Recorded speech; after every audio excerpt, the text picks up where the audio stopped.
So Google search was a very simple multi-sided market, just two sides. There were users and there were payers. But can the canvas actually work with something more complicated like in life sciences? So here's an example of a business model canvas from a life sciences company that was going to provide E. coli cell lines for simplified downstream processing. And they said, our customer segment is segmented in niche marketing.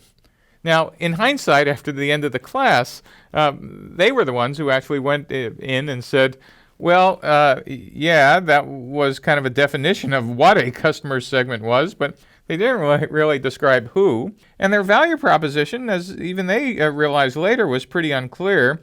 And their channels, when they said web sales and trade shows and direct sales, in hindsight, looked pretty unrealistic. And for partners, they just said, when we look at it now, it really kind of looks like a random list of hopefuls.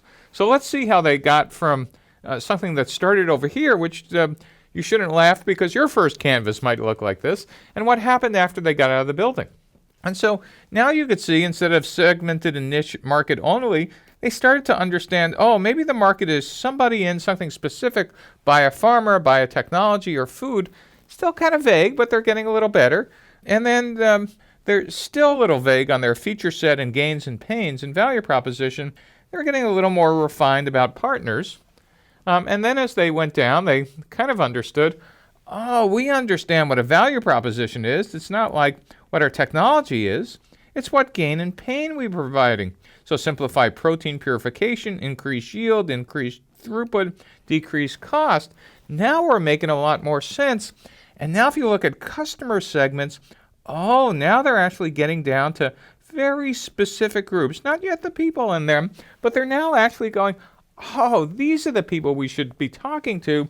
And our partners are now also getting specific, and they're getting some very interesting traction on what potential revenue streams were. And if we look at their next rev, the things in red are the changes. So now they're looking at industrial enzyme manufacturers, and their key activities are R&D and production support is their next change. And then finally, they now kind of verified, these look like our customer segments. Here's our customer relationships. More than likely, we'll make money from royalties and commercial licensing, etc. And so you can see multiple customer segments, multiple value props, multiple revenue streams. This is a somewhat complex, multi-sided market. Just by the way, as a note, some of the most complex are actually in the medical device business, where you have users and payers and hospitals and insurance companies and regulators, etc. And each one needs a value proposition. Each one you need to understand the revenue model. And so some business model canvases can be quite complex. Now, what's interesting, by the way, about this life sciences company is here's something that you would think, who could I call? I'm just a scientist. I mean, you might be an entrepreneur building an iOS app, and at least you could ask your friends. Who do you ask about, E. coli-based purification platforms? Well, basically, they decided to go through their Rolodex of all the trade shows and all the conferences and all the people they've met in their careers. And instead of physically driving out to them, they used Skype and they used phone calls. And they started a cold calling strategy, which set a stage for a conversation. And they had 2 or 3 of their team on the call.